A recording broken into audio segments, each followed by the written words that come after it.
Welcome to As the Story Grows. I'm Brian Patton. Today we welcome back to the podcast Wolves at the Gate guitarist Steve Cobucci.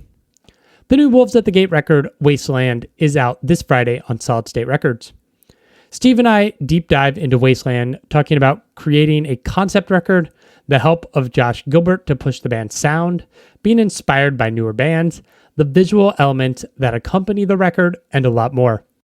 I loved getting to chat with Steve again, and Wolves at the Gate have delivered one of, if not their best record to date, so make sure you dive into Wasteland on Friday.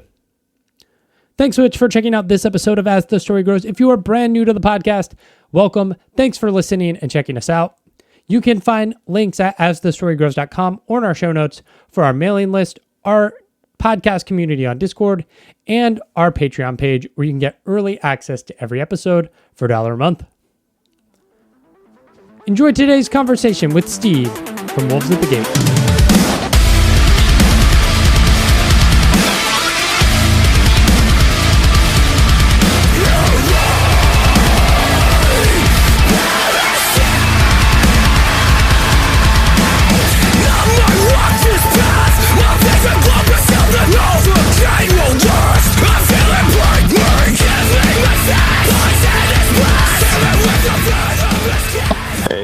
Hey, there we go.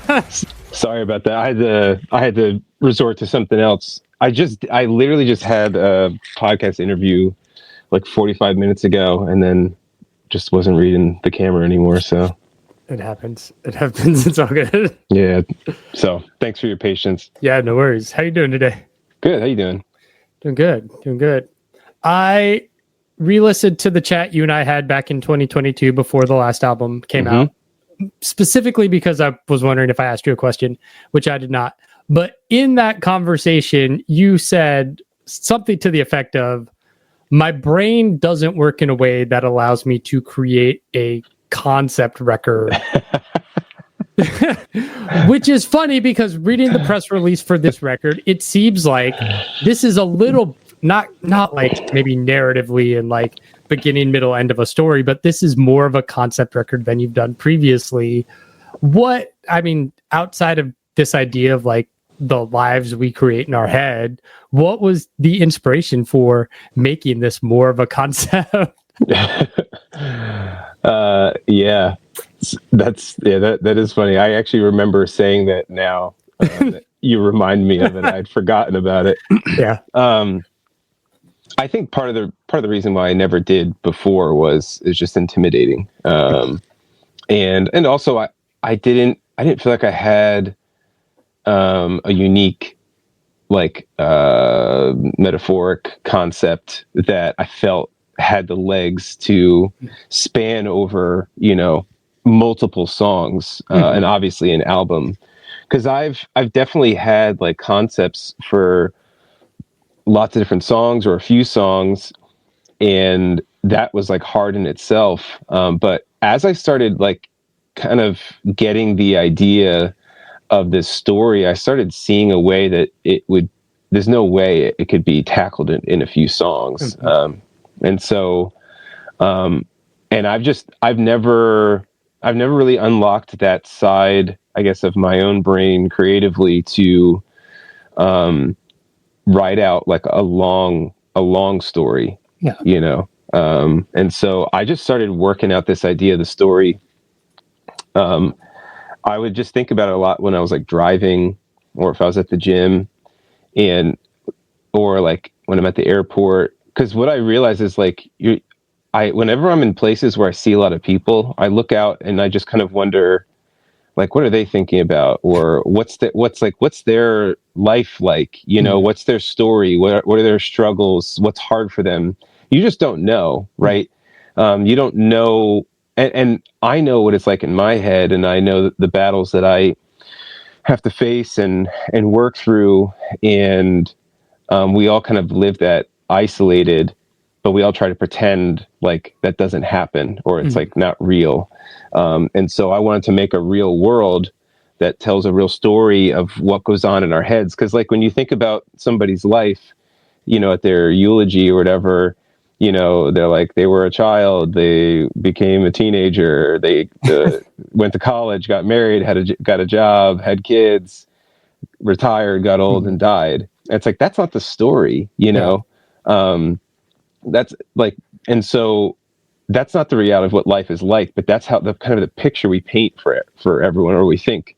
And so I wanted to make like a metaphoric story of what the things that we sort of deal with in our lives, kind of from start to finish, and hopefully to write a story that ends in hope rather in, I think, a way it ends for a lot of people. So yeah, we kind of talked, I think, generally as creative people, always trying to push ourselves further into new things, you know, whether that was previous records with synthesizers or the last record of just like, any song I write is Wolves at the Gate, and I don't have to put these limitations on it. Right. Was that your creative hurdle this time around, of just like the narrative aspect, as opposed to, not that there's not a creative side to the music, but like, was that the hurdle of like a different way to write and approach songwriting? Yeah, 100%. Yeah. So like the new hurdle was, okay, I've already sort of drawn out the rough map of what the story is, also what I want the world to be and feel like. And so the songs have to then depict that. Musically, there's emotions that need to happen to fit the story. And so are these songs serving the story rather than, is this just a cool song I like, you know? Which was a fun challenge because it really pushed me. If I knew a certain song needed to fit in a certain place and had to convey a certain emotion and a feeling and like sort of vibe and environment, then it was already like predetermined. I just didn't know what it would end up sounding like a song like Law of the Land. You know, I knew what I wanted that song to be about, and it was going to be about the brutal reality of kind of the way that we live, sort of vengefully, like an eye for an eye, a tooth for a tooth. Like our idea of justice is really flawed. You know, we want justice when we're wronged, but we want mercy when, you know, we've wronged somebody else. Yeah. And so I knew the song needed to feel a bit merciless, you know? And so that's kind of how I went about it that way. Yeah. Yeah. This sentence kind of not tripped me up in the press release. Talked about getting back to the basics of songwriting. Were the songs on this album, it says everything at the beginning was me and an acoustic guitar. Is that for this album or as your songwriting career? Yeah, like I had always in the past started songs on the acoustic. Not always, but like that was something I did a lot. And for this album, what I did differently, so I still incorporated that, but I really just tried to find ways to start like the seedlings of a song idea differently to see what would come of that. And I'd already started doing that a little bit on Eulogies, but I definitely like went full tilt on Wasteland to push myself, and a lot of it was just really at times maybe even not even starting a song idea with guitar, and sometimes it was, you know, asking our drummer just write a drum groove at this BPM and go from there, you know. Or like one of the songs on the record is called Smoke, that just started the synth sample that the song starts with. That's what made the song, was hearing that. Joey put that together and sent it to me, and I heard that, and I just took that idea and, you know, made the rest of the song through that, and that kind of forced me to write the riff that I wrote, and it all kind of followed that way. So yeah, just trying to find a different way to approach songwriting using different tools. Nice.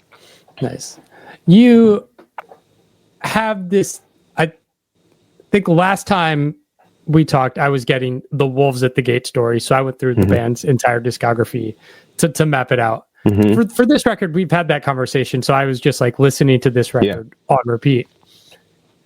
To me, this feels more akin to a lot of what's happening among your peers in the metalcore genre. Like if you put this next to Polaris or Error, like it has that vibe to me. How Mhm. much of that was you guys exploring sounds? How much of that is Josh Gilbert on production? Yeah, I would say there's definitely elements, that Josh, um, brought to the table that were cool, like kind of ways to take some of our ideas at their base level and I guess treat it differently than we would. It's not like we ever a lot of the creative elements were still predominantly us, but he was really helpful in a way to kind of synthesize it in a different way, or to just sort of ask the question, of what if you thought of doing it this way, which we honestly have never really gotten much of from an outside source in much of our career. So that was really cool, great working relationship we had with him. But also, like, as much as we're inspired by, the bands that we grew up with, there's still tons of, current artists and bands that are doing cool things that, we just get influenced by from hearing it. And because again, music just builds upon itself. That's all it's been doing, is everybody's borrowing from the past, but they're just reinterpreting it through their own perspective. And there's lots of bands that do that, and how they, the way that they look at guitar playing, which has been cool for me to kind of, I've never like seen any of these people play guitar, but you hear it and you realize like, oh, I kind of hear how they're using, this to like a different way to approach like a heavier riff, because we've been writing riffs for a long time, and you just want to find different ways to maybe communicate the same sort of riff. And really what I started doing was I would just write a riff like I normally do, and then I would think like, what are some of the tricks I've picked up as to how to like spice it up, or because the things that people were into and I was into 10 years ago have been happening for 20 years. So it's trying to find a new way to take really the same simple sort of idea, which is a heavy riff, and how can you make that interesting and new and fresh for yourself first and foremost. And that's really what it was for me, was wanting to hear and do and play something that felt like a little bit uncharted. Yeah, I got this guitar, which is like standard or drop D, and I have a guitar over here that's just an octave down or drop C if I want it. But like, what Mike and Spirit Box is doing, I mean, geez, like, that tuning is so fucking low. And part of that too is just like us not being afraid to just like experiment with what would this song sound like. As you start playing a riff, you start realizing, a lot. I've been writing songs in drop A for a long time, but you start playing a riff and you're thinking, man, this would probably feel a lot cooler if it was in F, actually. And certain sorts of riffs, I think, lend itself to different tunings, and that was, that's been something I've been exploring for a long time. But I think we definitely took like a bigger jump in that direction in certain areas. And the way technology is nowadays, things are much more possible. Like, like the first full track on the album called Pain, there's like, we keep dropping keys, and there's like, I don't know if there's actually a physical way to do that on the guitar apart from technology and using like pitch blocks and, pitch shifting, the whole guitar down for certain sections. But I've been doing that live for, just for the sake of staying with one guitar. And so they're just little tricks I picked up from live playing that I've been trying to integrate into the studio recording. Yeah, it was wild to me the first time I saw a band live, and I was like, oh, there are no amps on stage. Like, everybody's running digital rigs. Like, oh my, like, yeah, that's crazy.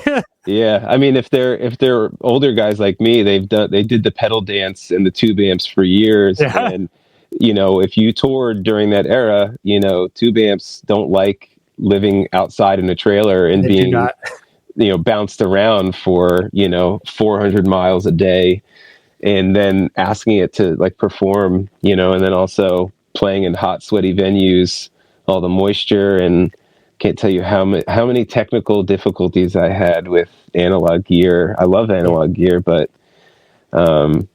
nowadays with the way things are, it's like you just want to put on a good show. And so you want to remove all barriers for that happening. But with that has also come a lot of really cool creative stuff. And so, don't want to be that guy that's just like, oh, older is better, Well, it's like, okay, so like play a banjo. Like, what older are we talking about? No electric guitars. If older is better, then it has to all be acoustic. So I don't know. Yeah. Along with this album, you guys have really pushed the band creatively on the video side. The first, I think, 2 singles you have out now with videos. Whose concept was the visual aesthetic for the videos?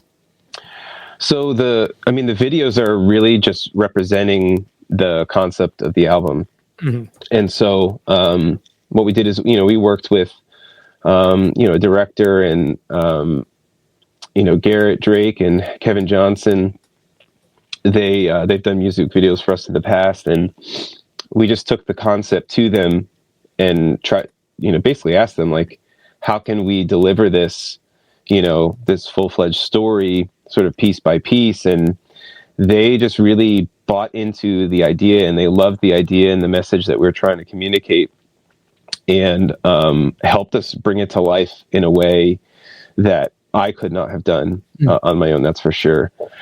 And with that were incredible actors who delivered like really compelling performances to communicate a part of the story that we couldn't tell in song. And that was really our goal, is how can we fill in the gaps of what the songs can't accomplish?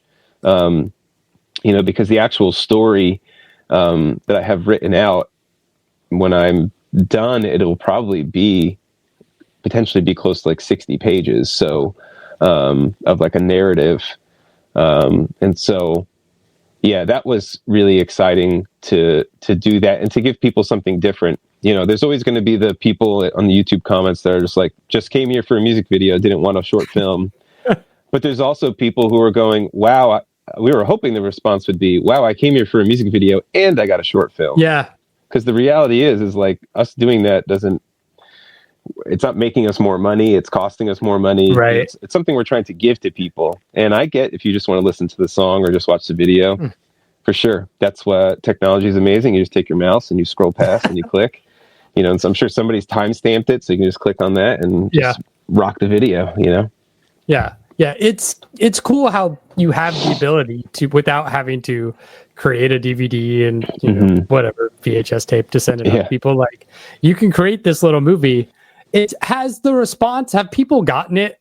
Because I watched the video and I was like, that's cool. I wonder where this is going. And I think, like, for me, because I know you as a band, like, I see religious undertones there, and I think I know where it's going. And then I get the press release and I go, oh, everything makes more sense now. Yeah. Has people gotten it, or do you think with the album it'll make more sense? I think, there's people who are definitely catching the breadcrumbs that we're dropping, and we're sort of doing that intentionally because I think the discovery of it is fun, and the investment of it. And, to me, it's just like watching a series that you love. It's like, you don't want everything ruined in the first couple episodes, as much as like you hate that feeling of like when an episode ends and you're just like, oh, what's going to happen next? That's hopefully good storytelling is doing that, is making you kind of go like, what is next? And give you some anticipation. And we're just trying to give, fans of ours and hopefully new fans, a different way to consume music rather than, the commercialized version of everything, which is instant gratification, not really inviting you to think deeply or invest. That's what I've loved about music. And then with it, as I've invested in bands that, wrote deep lyrics or, wrote convicting lyrics, like, it made me want to pour into it more and see what else am I missing, And I've benefited greatly from that. And, you mentioned, religious undertones. Like, I've benefited greatly just in my own personal faith as a Christian from lyrics that didn't just deliver a really like simple, boring, redundant message, but really made me think. And I've always loved music that makes me think. And writers like Dustin Kensrue from Thrice and Cody Bonet from Cities Burn, I just feel like their lyric writing really made me take a look at myself in the mirror, and as well also pointed me to places of great hope as well. And obviously, being a believer, I want people to be able to find that in Christ. And so, that's what we're hoping to accomplish with these songs. Yeah. I know you had said previously that you had some hesitation initially with signing to Solid State.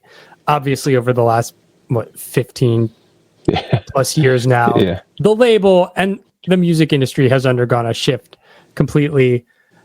For better or for worse, Wolves at the Gate is a band that comes up through the Christian music scene. In 2025, I mean, from my very outside perspective, because I don't spend a lot of time in that world, like, is there still a scene there, or has like the Christian hardcore scene kind of fizzled and like there's not this thriving music scene like there used to be?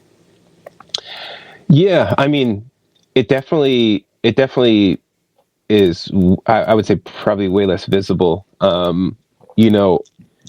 For me, like, I didn't really grow up in that scene. I just knew bands that existed from that, but I just kind of consumed music. Like, I was never like a part of a quote unquote scene. I was like the oddball, in my community of friends that liked weird alternative. They're like, that doesn't get played on the radio. Who wants to listen to that garbage? So I was just sort of the weirdo to that extent. But in regards to just that scene, when we got signed and started touring, we learned about that. So we didn't even know that was a thing until then. But it's definitely shrunk incredibly.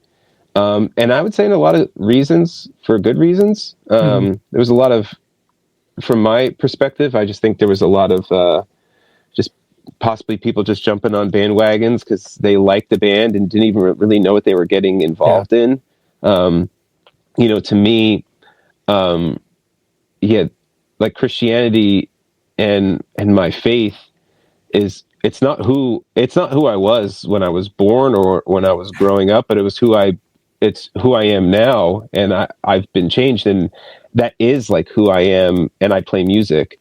I never saw it as like, I want to be in a Christian music scene, or I see myself as a Christian playing music and trying to be who I am through my songs in the same way that I want to be in my life as I interact with people. And I think that was really the difference, was people wanted to be a part of the Christian music scene, but like actually just like being a Christian was not necessarily, I think, who a lot of people in that world were. It was sort of I love this music and I'm kind of like in this religious sphere, so I'm going to buy into this community. And then as that became less popular, you can just see where it went. Yeah.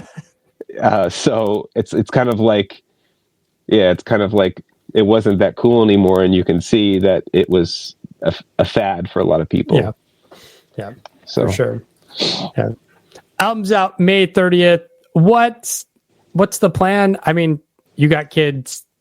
Touring is weird. What's your plan for this year? So I mean, we can't say anything for sure at the moment. But we definitely want to get out there and play these songs. I mean, we've already been playing Parasite for the past year plus, and just it's whenever we have new music, we want to play it because it's just fun, And I remember just tracking it, getting texts from other guys like, oh man, this is gonna be so fun to play this part, or like this is gonna be so fun live. And even when we were filming a video for Death Clock, after each take we're just like, oh man, this is gonna be fun to play live, so we're definitely looking forward to to doing that, but we just have a little bit more moving pieces to navigate than maybe other people do. But yeah, that's the plan. Yeah, that's cool. Death Clock is one of those songs that stands out on the record. Cool. Yeah, it's definitely one where you're like, yeah, that would be fun live for sure. Yeah, definitely.